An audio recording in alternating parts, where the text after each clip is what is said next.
अस्सलाम वालेकुम रहमतुल्लाहि बरकातुहू। मैं मोहम्मद यूसुफ उमर अंसारी, हजरत ख्वाजा गरीब नवाज महाराष्ट्र कमेटी का सेक्रेटरी। इस वीडियो को मानकुर विधानसभा यानी गवंडी शिवाजीनगर मानकुर विधानसभा में जरूर शेयर करें, ताकि जो हजरत मुफ्ती सलमान नजरी साहब और अबू हासिम साहब की जो बात हुई है तहफ़्फ़ुज़ नामूस रिसालत सल्लल्लाहु अलैहि वसल्लम के कानून को लेके, ये चीज। दूसरी चीज, एक लेडीज ने वीडियो बनाई थी जो खास करके अबू हासिम साहब के बारे में और गवंडी शिवाजीनगर के बारे में बेहुदा बातें बोली थी। अब वो बोल रही है कि इस वीडियो से मेरा कुछ भी लेना देना नहीं है। मुझे स्क्रिप्ट दी गई थी, स्क्रिप्ट के हिसाब से मैंने बोला, मेरा इस वीडियो से कुछ लेना देना नहीं। पहले हजरत मुफ्ती सलमान नजरी साहब का और अबू हासिम साहब का आप सुन लीजिए, फिर मैं मेरी आगे की बात यमायम पार्टी के ताल्लुक से रखता हूँ।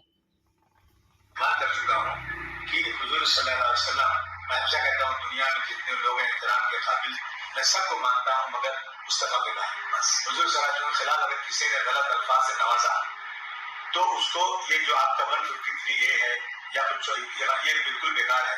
कम से कम उस पर आप UAPA लगाइए। और अगर मेरा मैनिफेस्टो आप देखेंगे, मैं तो आज आपसे मिल रहा हूँ ना, मेरा मैनिफेस्टो 20 दिन पहले बन चुका है। उसमें पहली जो मेरी मांग है कि मैं अगर सत्ता में आया, पावर में आया, तो मैं सत्ता पक्ष से उसके एक कानून जरूर बनवाना चाहूंगा कि जो जिन्होंने भी हुजूर सल्लल्लाहु अलैहि वसल्लम के खिलाफ कुरान शरीफ जलाने का या फिर गाली देने का ऐसी चीजें आई ना, तो उसको UAPA के कानून कर दिया जाए। ये सबसे बड़ी दहशत गर्दी है। मेरी डिमांड है। बिल्कुल देखें, आप हमारी तकरीरें, हमारे बयान सुने होंगे या सुनते होंगे और लोगों के दिलों तक हम पहुँचते हैं, तो सिर्फ और सिर्फ हमारा यही एक मिशन है, एक मिशन। अच्छा, उसके अलावा हम इस देश में रहते हैं, तो मैं खुलकर के ये भी कहता हूँ कि ना हम किसी को छेड़े, ना आप हमको छेड़े। जब कानून बनाना हो तो हम तो ये कह रहे हैं, तमाम जितने भी मुकद्दसात हैं सबके नजदीक, जो जिस धर्म को मानते हैं उनके नजदीक कोई मुकद्दस है किसी के, सबके लिए कानून बना दो। हाँ, जो मुकद्दस हजरात है उनके लिए आप कोई छेड़छाड़ ना करो। मेरा दीन भी ये नहीं सिखा, उनके लिए कुछ होता है तो वो तो उसको पकड़ के उसको बर्बाद कर देते हैं। बिल्कुल हमारे मजहब के खिलाफ होता है ना, तो उसमें मुकदमा नहीं करते लोग। ये कहा है जो सरकार बैठी हुई इससे खिलाफ लड़ रहे हैं। बिल्कुल, हम इस सिलसिले में मेरी दुआ है और मैं सिर्फ और सिर्फ अपने नेताओं से और लीडरों से जो भी चुन करके जाए यही मुतालबा करता हूँ कि आप कौम और मिल्लत और मुल्क की फलाह व बहबूदी के लिए काम तो कर रहे हैं। इसी तरह से हुजूर पाक सल्लल्लाहु अलैहि वसल्लम की इज्जत की हिफाजत बहुत जरूरी है। ये हमारा ईमान है। आप इसमें आगे बढ़ते हैं, हम आपके साथ बिल्कुल हमेशा बनेंगे। अगर मैं मुसलमान हूँ, मेरा पहला फर्ज होता है कि मैं अपनी जान भी कुर्बान कर दूं अगर ऐसा होता है।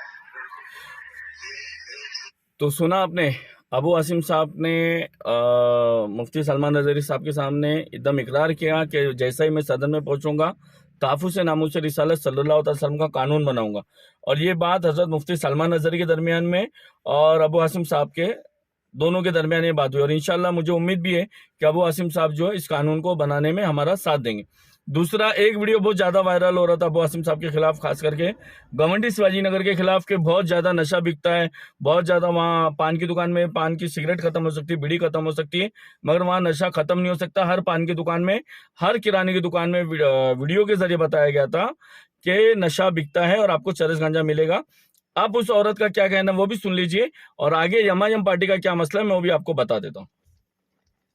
नमस्कार, आप सभी ने देखा होगा कि अबू हासिम आजमी के खिलाफ मेरी एक वीडियो वायरल हो रही है। मैं सिर्फ ये क्लैरिफाई करना चाहती हूँ कि ये वीडियो मुझ द्वारा वेरीफाइड नहीं है। मुझे एक स्क्रिप्ट दी गई थी और एक ट्रायल रिकॉर्डिंग के लिए बोला गया था। ये वीडियो कभी भी पब्लिक रिलीज के लिए नहीं बनाई गई थी, जिस कारणवश आप देख सकेंगे कि ना ही ये मेरे किसी सोशल मीडिया हैंडल, ना ही किसी भी प्लेटफॉर्म पे मुझ द्वारा अपलोड की गई है। तो मैं सिर्फ आप लोगों को ये बताना चाहती हूँ कि ये एक स्क्रिप्ट थी, ये एक ट्रायल रिकॉर्डिंग थी और ये उसको उसी तरीके से लिया जाए। इस वीडियो में ना ही मेरे कोई पर्सनल व्यू पॉइंट्स है और ना ही मुझ द्वारा वेरीफाइड इंफॉर्मेशन। धन्यवाद। इस औरत का ये कहना है कि मुझे स्क्रिप्ट लिख के दी गई थी, स्क्रिप्ट के हिसाब से मुझे बोला गया था कि ट्रायल बनाना हो, ट्रायल बनाने के नाम पे इस वीडियो को रिलीज कर दिया गया और बाकायदा गवंडी शिवाजीनगर के रहवासियों को और वहाँ की दुकानों को और वहाँ के आमदार को खुले अल्फाजों में बेइज्जती करने की पूरी कोशिश की थी। मगर इसको ट्रायल किसने बनाने बोला था, स्क्रिप्ट किसने लिख के दिया था, ये तो इसने नहीं बताया। दूसरा मसला, अभी हाल में मैंने देखा असद अवैसी आ रहा है, अकबर अवैसी आ रहा है, फिर सलमान आ रहा है, बहुत सारे लोग आ रहे, मगर ये आके बता रहे, अकबर अवैसी का मैंने भाषण सुना, अकबर अवैसी बोला है कि मैंने 10 कॉलेज जो है हैदराबाद में बनाया और 11वां कॉलेज अगर हमारा आमदार आता है तो 11वां कॉलेज जो है मैं गवंडी शिवाजीनगर में बनाऊंगा। तो मैं गवंडी शिवाजी नगर मानपुर के लोगों के रहवासियों से पूछना चाहता हूं कि 11वां कॉलेज जब बनाना था तो 2014 से लेकर 2019 तक आपका एमएलए वारिस पठान भाईकल्ला में था, तो आपने वहां पे कॉलेज क्यों नहीं बनाया? और 2019 से लेके 2024 तक आपका सांसद औरंगाबाद में था, तो आपने वहां पे कॉलेज क्यों नहीं बनाया? सिर्फ गवंडी की आबादी जो मुस्लिम पॉपुलेशन है उनको गुमराह करने के लिए, वहां के आमदार को बदनाम करने के लिए यमाजम पार्टी पूरी जोरों शोर कर रही है। अगर यमाजम पार्टी चाहती तो कहीं भी अपना कैंडिडेट खड़ा कर सकती। दूसरा एक है वहां का उनका कार्यकर्ता जो वो आके बोल रहा है कि औरंगाबाद में तो इनका नामो निशान नहीं है, ये जबरदस्ती का औरंगाबाद में ही खड़े हुए। तो मैं पूछना चाहता, भिवंडी में कौन सा आपका नामो निशान था? वारिस पठान जो भाईकल्ले का था, जानबूझ के रईस शेख को और भिवंडी में समाजवादी पार्टी को हराने के लिए इन्होंने जानबूझ के वारिस पठान को वहां पे लाया। तो बैरकैफ आप तमाम मुसलमानों से, आशिकाने रसूल से ये गुजारिश है कि जब भी मसला आया है अल्लाह उसके रसूल की इज्जत का, चाहे कोल्हापुर की दरगाह का मसला हो, हाजी मलंग दरगाह का मसला हो, या आचार्य कॉलेज का मसला हो, या शिवाजी नगर में नशे का मसला हो, या लव जिहाद लैंड जिहाद का मसला हो, सिर्फ 10 से 12 एमएलए थे, सिर्फ अल्लाह उसके रसूल को गवाह बना के बोल रहा हूं, सिर्फ अबू आसिम साहब ने महाराष्ट्र विधानसभा में आवाज उठाई।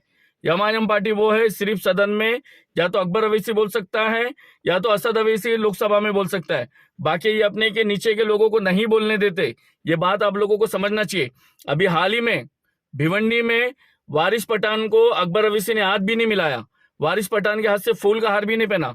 ये सारे वीडियो यूट्यूब पे मौजूद है, आप लोग देख सकते हैं। ये लोग सिर्फ अपने कैंडिडेट लाते हैं मगर अपने कैंडिडेट को गुलाम बना के रखना चाहते। तो मेरी आप तमाम लोगों से गुजारिश है, मेहरबानी करके आपका वोट है, आपका हक है, आपको ये चीज जरूरी सोचना है कि किसको जिताना है, किसको हराना है। मगर ऐसे आदमी को हरा दो और ऐसे आदमी को जिता दो, जीतने वाला आदमी कल के दिन कुछ ना कर पाए, ना कुछ बोल पाए, और हारने वाले आदमी का जिंदगी भर आपको दुख रहे। तो मेहरबानी करके अल्लाह उसके रसूल के वास्ते आप लोग ऐसा काम ना करें, क्योंकि हजरत मुफ्ती सलमान अजहरी साहब ने भी अबू आसिम साहब को दुआ दी है, और अबू आसिम साहब को बदनाम करने वाली औरत ने भी बता दिया कि मुझे स्क्रिप्ट दी गई थी, स्क्रिप्ट के हिसाब से मैंने ये वीडियो बनाया था ट्रेलर, और इस ट्रेलर को जानबूझ के रिलीज कर दिया गया, मेरा इससे कोई भी लेना देना नहीं। तो कौन चोर है, कौन साहूकार है, ये मैं आपको खुल के इसलिए बता रहा हूं कि आप समझिए। इसी लेडीज ने अबू आसिम साहब के खिलाफ बनाई, इसी लेडीज ने नवाब मलिक के खिलाफ बनाई, मगर ये लेडीज जो है यमाजम पार्टी के खिलाफ नहीं बनाती, समझिए आप। तो आपको इस चीज को समझना जरूरी है कि कौन आपके साथ है, कौन आपके खिलाफ है। हमारे इलाके में अगर नशा होता है तो नशे को रोकने के लिए हमारी सबकी जिम्मेदारी, आपकी भी जिम्मेदारी, मेरी भी जिम्मेदारी है। तो हम और आपको मिलकर चाहिए कि अबू आसिम साहब को वोट दे और भारी तादाद में जिताए, किसी ऐसे कैंडिडेट को ना जिताए कल के दिन वो कुछ नहीं बोल पाए। आपकी हमारी जिम्मेदारी है कि अबू आसिम साहब को वोट दे, बड़ी से बड़ी तादाद में जिता के लाए, और बता दे कि कल भी हम अबू आसिम साहब के साथ में थे, आज भी हम अबू आसिम साहब के साथ में हैं। दोस्तों और बुजुर्गों, 10 से 12 एमएलए थे, मगर महाराष्ट्र में इतनी घटनाएं घटी, कोई भी घटना में यमाजम पार्टी के 2 एमएलए थे। वीडियो उठा के देख लो, किसी घटना में अगर उन्होंने बोला है तो। कल बाकायदा अबू आसिम साहब की तबीयत खराब हुई तो अबू आसिम साहब की तबीयत के बारे में भी अनाप शनाप बोला गया कि यमाजम पार्टी की वजह से हार्ट आ गया, इसकी वजह से हार्ट आ गया। बैरकैफ अल्लाह उसका रसूल जानता है कि किसकी तबीयत किसकी वजह से खराब हुई और किसकी वजह से किसको 23 तारीख के बाद हार्ट आने वाला है। आप तमाम लोगों से गुजारिश, इस वीडियो को ज्यादा से ज्यादा शेयर करें। अल्लाह उसके रसूल के वास्ते दुआ में याद रखें। मैं मोहम्मद यूसुफ उमर अंसारी, अस्सलाम वालेकुम।